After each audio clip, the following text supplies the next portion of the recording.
Olá, estamos aqui em mais um estudo que tem como título Lutando com toda a energia, e com certeza as nossas lutas envolvem esforço e consequentemente energia, e ao longo da semana nós iremos falar com esforço, conduzindo as nossas energias na questão contra o mal, contra o pecado, as nossas lutas, os nossos esforços. Preste atenção no verso que abre o nosso estudo, que está lá em Colossenses 1:29, ele diz assim: é para esse fim que eu me empenho, esforçando-me o mais possível, segundo o poder de Cristo que opera poderosamente em mim. Nós temos aqui a declaração de Paulo afirmando que o poder de Cristo fazia parte de sua vida, que em suas lutas era manifestado o poder de Cristo, que se não fosse o poder de Cristo, ele não seria um vencedor no sentido de levar a palavra de Deus adiante. E em nossas vidas, nós estamos requerendo o poder de Cristo, nós estamos usufruindo desse potencial tão magnífico que está à nossa disposição. Pense com muito carinho nisso, porque nós vamos abordar este e outros tópicos ao longo desse estudo.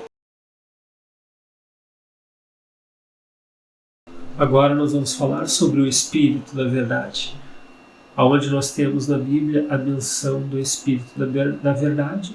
Preste atenção em João, capítulo 16, verso 13, que diz assim: quando vier, porém, o Espírito da Verdade, ele vos guiará a toda a verdade, porque não falará por si mesmo, mas dirá tudo o que tiver ouvido e vos anunciará as coisas que hão de vir.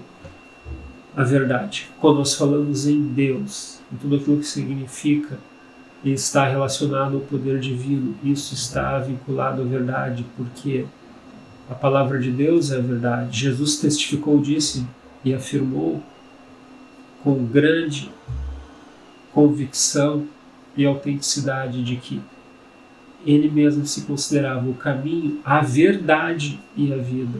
Logo, todo aquele que está conectado com Jesus está conectado com a verdade, todo aquele que está conectado com o céu está conectado com a verdade. É claro que nós estamos inseridos em um mundo que distorce a verdade, que substitui a verdade pela mentira.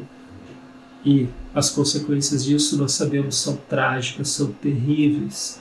O nosso mundo está em colapso e uma das principais causas, um dos principais motivos é justamente essa questão de subvalorizar a verdade e colocar em lugar dela algo que está vinculado não a fundamentos divinos, e sim a fundamentos humanos. Ora, a natureza humana é falha, é pecadora, é tendenciosa.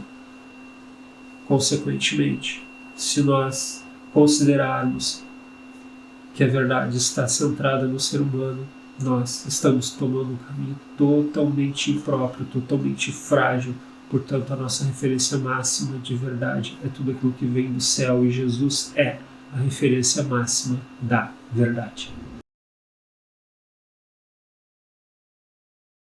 A combinação divino-humana. É claro que o ser humano foi criado para viver em harmonia com Deus, em harmonia com os propósitos celestes. Logo, depois do pecado, cada vez mais se tornou difícil esta convivência. Este equilíbrio, ou seja, a combinação divino-humana, começou a ficar cada vez mais distante. Quando algo combina com um determinado elemento, é sinal que existe harmonia, mas justamente em função da decadência da natureza humana, essa desarmonia, ela vem substituindo, infelizmente, o contexto de harmonia. Acompanhe comigo, que está lá em Hebreus capítulo 12, verso 4. Ora, na vossa luta contra o pecado ainda não tendes resistido até o sangue, ou seja, o nosso nível de resistência realmente é baixo. Parece que nós não buscamos nos revestir do escudo fornecido por Deus. Ele nos oferece uma armadura completa para todos os elementos do nosso corpo, para toda a nossa estrutura humana, estrutura física, mental e espiritual, principalmente. Que possamos estar refletindo nesse ponto e tentando buscar uma harmonia entre os fundamentos divinos em relação à nossa atitude humana, ou seja, que os nossos pensamentos, gestos e palavras estejam em equilíbrio, ou seja, em harmonia com os ideais celestiais. Vontade disciplinada. O que significa isso? Simplesmente colocar os nossos desejos, nossas vontades, aquilo que nós almejamos, dentro de um contexto de disciplina. O que isso significa? Sermos rigorosos com nós mesmos? Em certo sentido, sim, mas significa nos controlarmos e nos precavermos em repelir tudo aquilo que tende a nos prejudicar, a nos distanciar de uma atmosfera celestial. É claro que o que nós escutamos, o que nós comemos, o que nós vemos, aquilo que nós sentimos muitas vezes não está em harmonia com os requisitos do Criador. O mundo em que nós estamos inseridos é um mundo hostil, é um mundo que a tendência dele não é nos aproximarmos de Deus. Esse mundo ele oferece situações e nos coloca diante de episódios que nos tendem a nos distanciar de Deus. E onde é que começou esse distanciamento? Onde que não houve disciplina no sentido de autocontrole?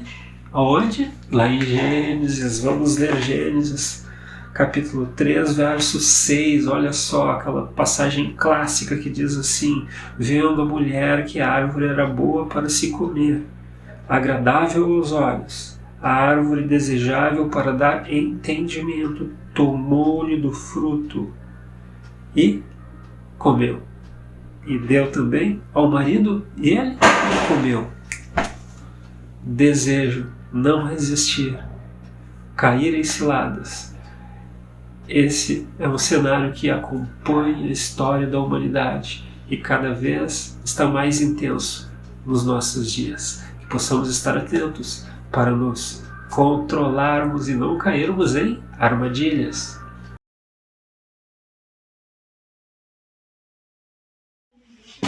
Olá, meu irmão, olá, minha irmã. Que bom que nós estamos juntos estudando a lição da Escola Sabatina. Estamos entrando na 6ª semana desse trimestre, o 3º trimestre do ano. E agora nós vamos estudar a parte de quarta-feira. Quarta-feira tem como título Compromisso Radical. O verso para nós memorizarmos e refletirmos está aqui no Mateus 5:29. Se o teu olho direito leva você a tropeçar, arranque-o e o jogue fora, pois é preferível você perder uma parte do seu corpo do que ter o corpo inteiro lançado no inferno. Será que Deus está pedindo mesmo a gente se fazer uma amputação de um órgão para podermos entrar no céu? Será que Deus está dizendo, se o teu olho está te incomodando, está fazendo tu pecar, arranca o olho de fora, é melhor você entrar sem um olho no céu do que perder todo o corpo. Na realidade, isso é uma figura de linguagem. Deus está dizendo quão sérios são, às vezes, os nossos sentimentos, nossos desejos, a gente, às vezes, fica acariciando o pecado. E Deus está dizendo para nós que nós precisamos tomar decisões radicais, abandonar completamente o pecado, unindo-nos a Cristo, porque só o poder do Espírito Santo é que pode nos ajudar a ser fiel a Deus. Não é a nossa vontade sozinha. Então nós precisamos entender que Deus não quer nos tirar uma parte do corpo, mas Ele quer nos orientar para que, se há alguma coisa, sentimento, e normalmente o que nos leva para longe de Cristo é os nossos sentimentos, nosso egoísmo, nosso orgulho, nossa soberba. Se isso está te atrapalhando, ore a Deus, peça ao Deus Espírito Santo para limpar o seu coração, esvaziar o seu coração, encher você do amor de Cristo, do amor maravilhoso de Jesus e tirar todo o orgulho, toda a soberba, todo o egoísmo que há dentro do nosso coração. E assim nós vamos poder viver uma vida santa diante de Deus. Os problemas existem, as emoções às vezes nos afetam, nos angustiam, porque a gente tem vontade de fazer algo que realmente não está de acordo com a vontade de Deus. Então, esse verso está dizendo justamente isso. Nós precisamos ser radicais no sentido de orarmos profundamente, suplicando a Deus que Ele nos purifique e nos traga nos dê um coração puro, semelhante ao de Cristo, para viver uma vida semelhante à de Jesus. A lição de quinta-feira, ela tem como título a necessidade de perseverar. Esse é um dos maiores sentimentos que nós podemos ter. Perseverança em Cristo e por Cristo. O personagem dessa lição de quinta-feira nós vamos estudar um pouco de Jacó, no capítulo 32 de Gênesis. Lá Jacó, ele luta com o anjo do Senhor durante a noite, pensando que era a princípio um bandido, um ladrão, alguém que queria assaltá-lo. Mas ele começa a perceber durante a luta que era um ser celestial que estava ali junto com ele. E ele não desiste.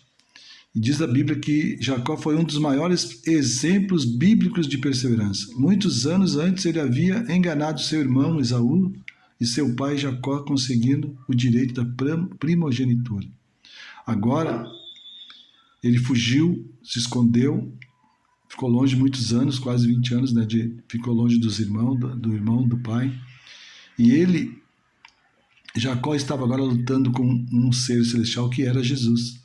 E ele segura na mão de Jesus. Jesus disse: me deixa ir embora porque o dia já está amanhecendo. E ele segurou na mão de Jesus forte: não te deixarei ir se tu não me abençoares. Então Jesus toca na coxa, aqui no quadril de Jacó, e ele sente uma dor profunda. Mas diz aqui que Jacó foi abençoado porque suportou a dor. Isso também acontece conosco. Deus pode deslocar nosso quadril e então nos chamar a nos apegarmos a Ele por meio da dor.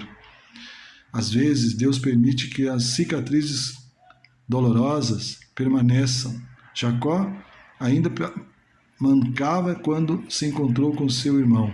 Aparentemente, esta é uma fraqueza, mas para Jacó era uma indicação de sua força. Ele lutou com o anjo do Senhor, que era Cristo. Nós precisamos estar na presença de Deus. Não desista de Jesus, não importa o tamanho da sua aprovação, não desista de Jesus. Jacó não desistiu de Cristo e ele foi abençoado por isso. Nós precisamos, não importando que dificuldade, que dor nós estamos sentindo, que situação nós estamos passando, não desista de Jesus, porque Jesus não desista de você. Que Deus o abençoe, que você tenha uma vida sempre abençoada por Cristo e seja fiel a Jesus. E, mais uma vez eu lembro, não desista de Jesus. Olá, vamos fazer o encerramento e a conclusão do nosso estudo.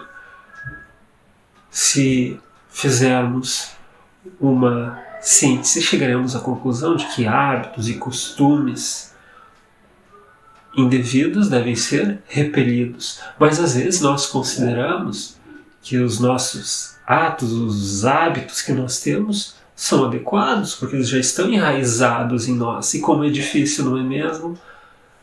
Abandonar aquilo que é um hábito. Hábitos bons, é claro, devem ser preservados, mas aquilo que nós praticamos, que os outros comentam que não está legal, que lá no fundinho, né, do nosso pensamento a gente sabe também que não está bom. É claro que estamos em uma grande luta entre o bem e o mal. E toda vez que nós optamos por ter uma atitude que nos deixa mais conectados com Deus, nós estamos nos tornando vencedores. E lembre-se disso cada vez que você tiver que mudar uma atitude, que você tiver que fazer uma correção, uma mudança de rumo. Pense com muito carinho, avalie com muito carinho, porque toda vez que nós mudamos, nós estamos dando um passo para a vitória. Talvez a gente não consiga enxergar isso de forma tão rápida, mas Deus está observando e Ele se agrada muito quando os seus filhos reconhecem os seus erros e mudam de direção. Que Deus esteja colocando a mão sobre você, que a paz de Deus esteja te conduzindo ao longo da tua vida e que as mudanças que forem feitas possam ser mudanças eficazes e que você tenha muito sucesso. Nos encontramos na próxima semana em mais um estudo. Até lá. Tchau, tchau. Ajuda-nos, Pai, a praticarmos a justiça, a vivermos de acordo com a Tua vontade, pois somente dessa forma seremos verdadeiramente felizes. Pedimos em nome de Jesus. Amém.